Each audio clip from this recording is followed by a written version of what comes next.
अगर आप हमारी नीतियों को देखेंगे, पिछले 10 साल देश की जनता ने हमें जो सेवा करने का मौका दिया है, हमारी निर्णयों की प्रक्रिया को देखेंगे तो भारत की एकता को मजबूती देने का निरंतर हम प्रयास करते रहे हैं। आर्टिकल 370 देश की एकता में रुकावट बना पड़ा था, दीवार बना पड़ा था।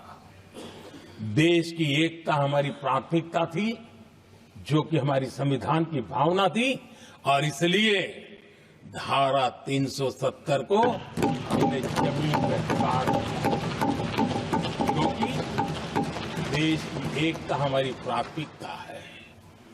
आदरणीय सभापति जी, इस इतने बड़े विशाल देश में अगर आर्थिक रूप से हमें आगे बढ़ना है, हमारी व्यवस्थाओं को और विश्व को भी निवेश के लिए आना है, तो भारत में अनुकूल व्यवस्थाएं चाहिए।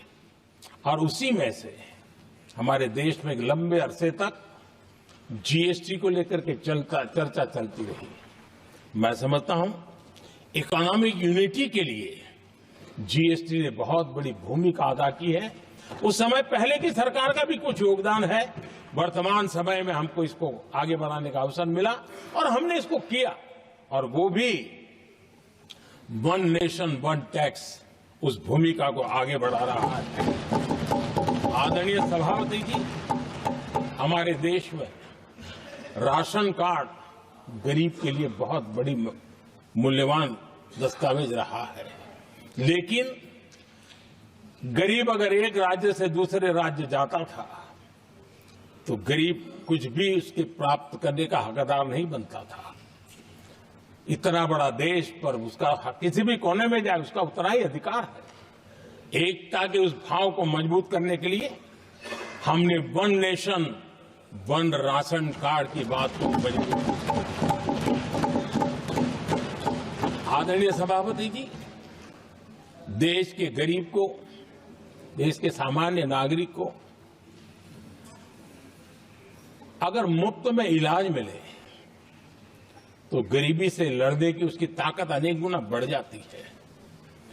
लेकिन उसके लिए जहां वो काम करता है वहां पर तो मिल जाए, लेकिन किसी काम बस वो बाहर गया है और वहां पर वो जीवन और मृत्यु की लड़ाई लड़ता हो, ऐसे समय अगर उसको सुविधा नहीं मिलेगी तो व्यवस्था किस काम की। और इसलिए देश की एकता के मंत्र को जीने वाले हम लोगों ने ये तय किया कि one nation one health card, और इसलिए हमने आयुष्मान भारत योजना